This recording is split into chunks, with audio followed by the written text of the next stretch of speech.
Your Holiness, welcome. Really glad that you're here.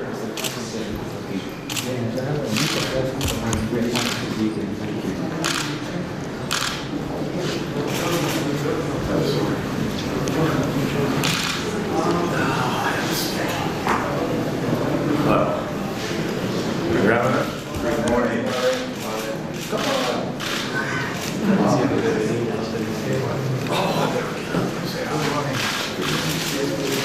Thank you for being here. All right.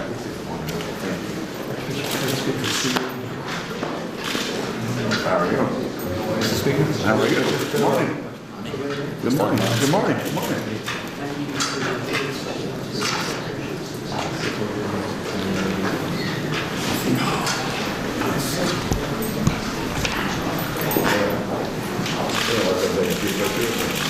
Somebody can have a conversation. Thanks so much for the invitation. I appreciate it. His Holiness willingness to come and accept our invitation.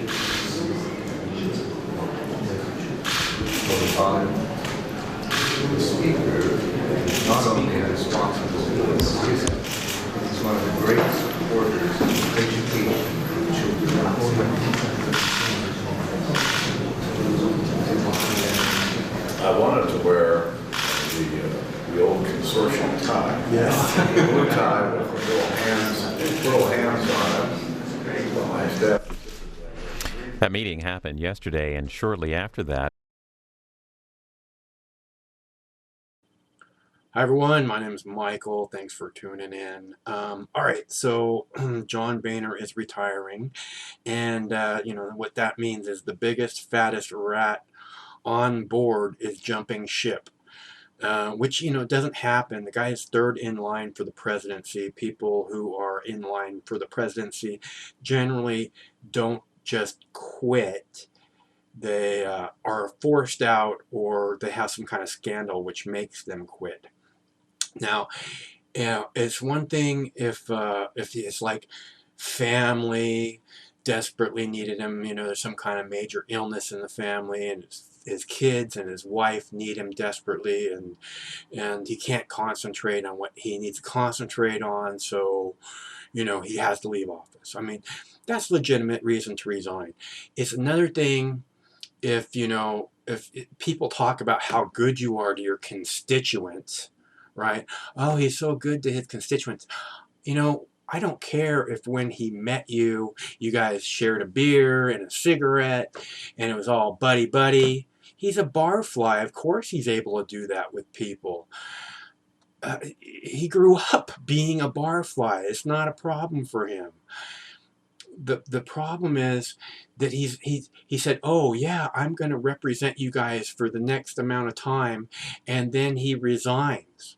How is that being good to your constituents? They say, oh, here's our guy. We're going to believe in this guy. And then he goes, yeah, you can believe in me. Oh, until now, fuck you. And, you know, the reason that he's resigning most likely is that some military-industrial complex think tank, or, you know, military-industrial complex industry has you know, offered him a 7-figure salary to go and be their front man, you know, promote more war. Because that's who he is. He's a war profiteer. But you know what I really hope the reason he's quitting is because when he had his little private meeting with the Pope yesterday, that the Pope looked at him and said, you know, there's a special place in hell for people who make war for profit. You're going to burn in eternal flames. And man, I wish that the Pope would have had the balls to say this to everyone in Congress when he was in front of them. You know, he could have just stood up there and said, war profiteers are going to burn in a never-ending fire. And that's all of you people. And it doesn't matter if you're, a drug war profiteer or just a straight-on war profiteer, or, a militarization of the police profiteer, or, a big pharma for-profit medical industrial complex profiteer. You're going to burn. Why wouldn't he say something like that? This is the same problem with the president. Everybody says, oh, what's Barack Obama supposed to do? He's just a puppet. He has the loudest microphone in the world. He's supposed to fucking speak out. He's supposed to be one of the most eloquent speakers of our day. Now he sounds like fucking George W. Bush. But I digress. Again, I'm going to put these little blurbs at the beginning of these videos that are of a certain length in order to hopefully make it so that any copyright claims will be able to be nullified. So thank you all for tuning in, and thank you for your continued support.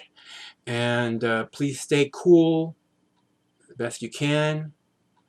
One of these days this war is going to end, hopefully with every member of Congress being fucked to death. Because I know that's how the Pope would want it. What the country needs is a consensus, is coming together, even if you have extreme views, being willing to capitulate, moderate, like Tip O'Neill used to do. All right, we'll let you go, Diana. Thanks for your comment.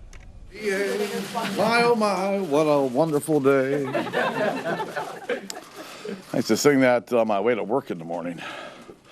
Listen, my mission every day is to fight for a smaller, less costly, and more accountable government. And over the last 5 years, our majority has advanced conservative reforms that will help our children and their children. We're now on track to cut government spending by $2.1 trillion over the next 10 years. We've made the first real entitlement reform in nearly 2 decades. And we've protected 99% of the American people from an increase in our taxes. And we've done all this with a Democrat in the White House. So I'm proud of what we've accomplished. But more than anything, my first job as Speaker is to protect the institution. A lot of you know that, that my plan was to step down at the end of last year. I decided in November of 2010 that when I was elected Speaker that serving 2 terms would have been plenty. And but in June of last year, when it became clear that the majority leader lost his election, I frankly didn't believe it was right for me to leave at the end of last year. So my goal was to leave at the end of this year. So I planned actually on my birthday, November 17th, to announce that I was leaving at the end of the year. But it's become clear to me that this prolonged leadership turmoil would do irreparable harm to the institution. So this morning I informed my colleagues that I would resign from the speakership and resign from Congress at the end of October. Now, as you've often heard me say, this isn't about me. It's about the people. It's about the institution. Just yesterday, we witnessed the awesome sight of Pope Francis addressing the greatest legislative body in the world. And I hope that we will all heed his call to live by the golden rule. But last night I started to think about this, and this morning I woke up and I said my prayers, as I always do, and I decided, today's the day I'm going to do this. As simple as that. That's the code I've always lived by. If you do the right things for the right reasons, the right things will happen. And I know good things lie ahead for this House in this country, and I'm proud of what we've accomplished, especially proud of my team. I've been here my 25th year here, and I've succeeded in large part because I've put a staff together and a team together, many of which have been with me for a long time. And without a great staff, you can't be a great member, and you certainly can't be a great speaker. I want to thank my family for putting up with this all these years. My poor girls, who are now 37 and 35, Their first campaign photo was in July of 1981. And so they've had to endure all this. It's one thing for me to have to endure it. I've got thick skin. But you know, the girls and my wife, they've had to put up with a lot over the years. Let me express my gratitude to my constituents who've sent me here 13 times over the last 25 years. You can't get here without getting votes. And I said this often. People ask me, what's the greatest thing about being speaker or about being an elected official? And I said, well, it's the people you get to meet. You know, I've met tens of thousands of people in my own congressional district that I would never have met other than the fact that I decided to run for Congress. And over the years, as I traveled on behalf of my colleagues in the party, I've met tens of thousands of additional people all over the country. And you meet rich people, you meet poor people, you meet interesting people, and probably a few boring ones along the way. But I can tell you that 99.9% of the people I meet on the road, anywhere, could not be nicer than they've been. It's been wonderful. It's been an honor to serve in this institution. And with that, all right, Junior, go ahead. Speaker Boehner, you were noticeably overcome with emotion yesterday. Really? Well, what a surprise. I'm curious, as you reached this decision last night, if the grace of Pope Francis led you to this decision. No. Yesterday was a wonderful day. It really was. And was I emotional yesterday? I think I was. I was really emotional in a moment that really no one saw. As the Pope and I were getting ready to exit the building, we found ourselves alone. And the Pope grabbed my left arm and said some very kind words to me about my commitment to kids and education. And the Pope puts his arm around me and kind of pulls me to him and says, "Please pray for me." Well, who am I to pray for the Pope? But I did. If it wasn't the Pope, then what was it? Listen, it was never about the vote, all right? There was never any doubt about whether I could survive a vote. I don't want my members to have to go through this. I certainly don't want the institution to go through this. And so, especially when, you know, I knew I was thinking about walking out the door anyway. So it's the right time to do it, and frankly, I am entirely comfortable doing it. Mr. Speaker, I've heard you say before that a leader who doesn't have anybody following him is just a guy taking a walk. That's right. I got plenty of people following me, but this turmoil that's been churning now for a couple of months is not good for the members, and it's not good for the institution. And if I wasn't planning on leaving here soon, I can tell you I would not have done this. If I may just continue, there are people who are on the right in your caucus and even outside of this institution who have been wanting you to step down for some time, who feel that they have a victory today. Do you feel that you were pushed out? No. The members, I'm glad I made this announcement at the conference with all of my Republican colleagues because it was a very good moment to help kind of rebuild the team. Listen, I feel good about what I've done.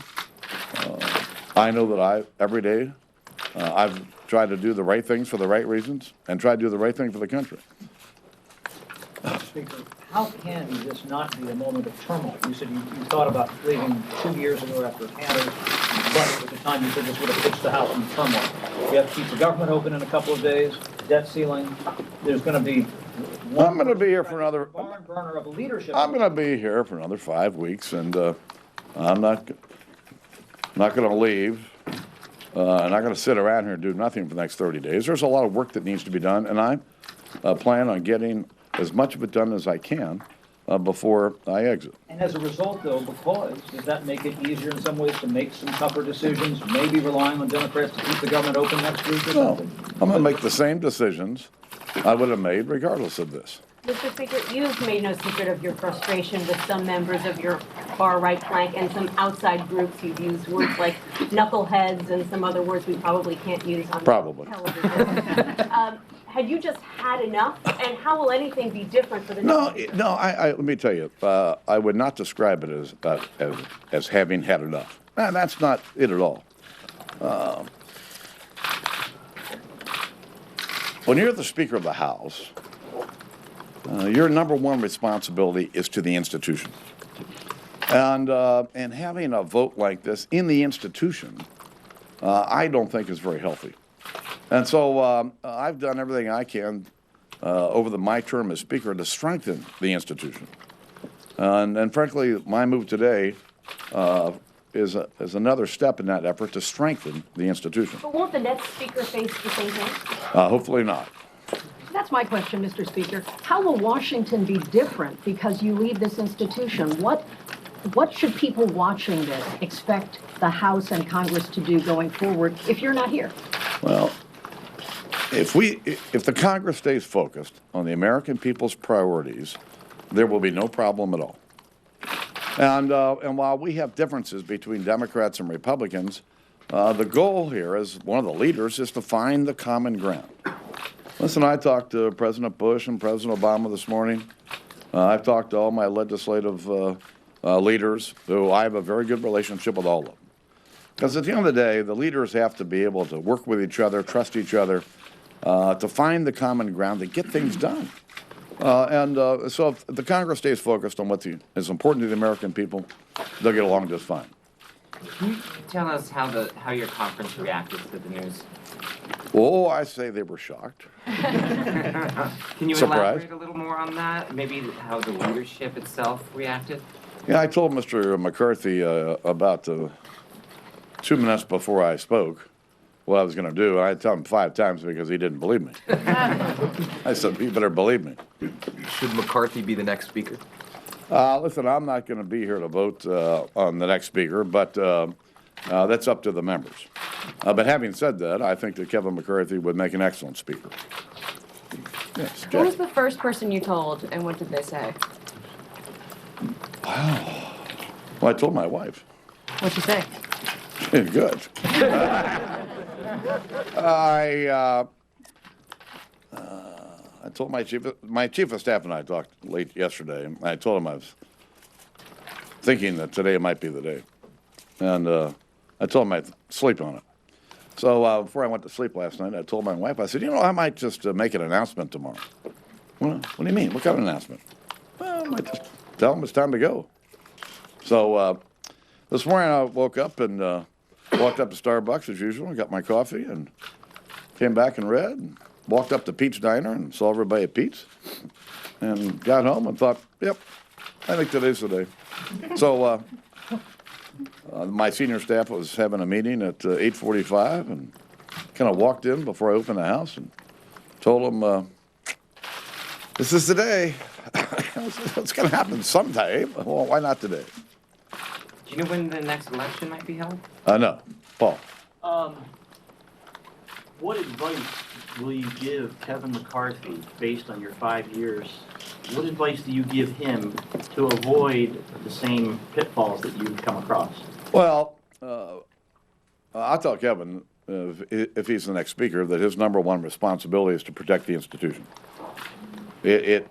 Nobody else around here has an obligation like that. Secondly, I tell him the same thing I've just told you. If you just do the right thing every day for the right reasons, the right things will happen. You all know me. My colleagues know me. I'm always straight with them. They may not like the answer they get, but they'll get an honest answer every single time they come to my office. It's just an easy way for me to do my job. You originally planned to announce this on your birthday, and if it wasn't the Pope, what factors sort of weighed in on your decision to do this now? Just all this stuff I read about in the paper, and it's I really don't want the institution hurt, and I don't want my colleagues hurt. I don't want to put my colleagues through all this. For what? So, yes. Speaker, what are you going to miss? Pardon me? What will you miss? What will I miss? Well, of course, all of you. I don't know what I'm going to miss because I haven't missed it yet. But I'll certainly miss the camaraderie of the House. And let me tell you another story that was really kind of interesting. Maxine Waters and I, Democrat from Southern California, came here 25 years ago in the same class. Now, you know, there's nothing about my politics and Maxine Waters' politics that's even anywhere close. But yesterday, about 5:30, she called my office. I got a note that she called, so I called her back. And and she said, you know, I've watched you for 25 years here. We came here together and watched your career, and watched you today. And she says, I just want to tell you something. I'm really proud of you. You know, listen, I've got the best relationships on both sides of the aisle because I treat people fairly and treat them honestly, but I'm going to certainly miss my colleagues. Yes. Thank you, Mr. Speaker. To go back to this theme of trying to take turmoil out of the House and stabilize the institution, how do you think that it can become more stable? Several Republicans I talked to today from your conference said they don't think a new speaker will mean any new outcome, especially with an untested leader, maybe untested leadership. How could it become more stable? As I mentioned earlier, the fact that I did this with my colleagues this morning, then we proceeded to have an hour and a half conversation, I thought was a unifying moment. And between that and the Pope's call for living by the Golden Rule yesterday, hope springs eternal. Speaker, can you talk about what you think your legacy is as you're leaving? What are your most important accomplishments? And what are you going to do on November 1st? Are you moving to Florida? I was never in the legacy business.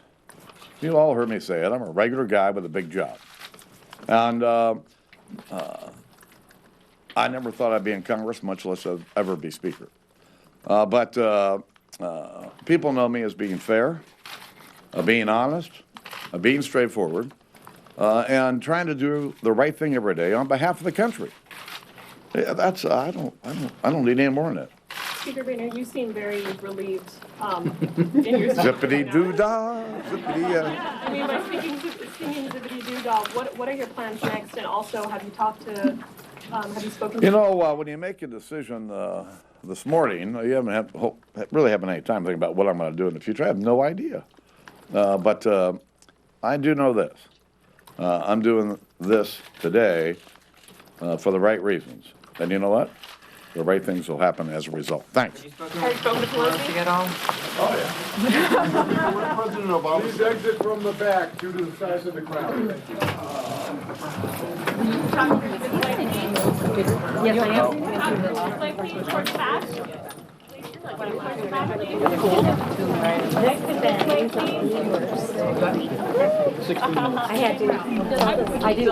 House Speaker John Boehner taking questions from reporters a bit over 10 minutes, a bit longer than his usual news conference, explaining a bit behind his decision to step down at the end of October, not only from his speakership, but also from his congressional seat, the 8th congressional seat in Western Ohio and Cincinnati, a seat he's held since 1990. He will step down effective October 30th. And talking about the power of prayer that led him to his decision.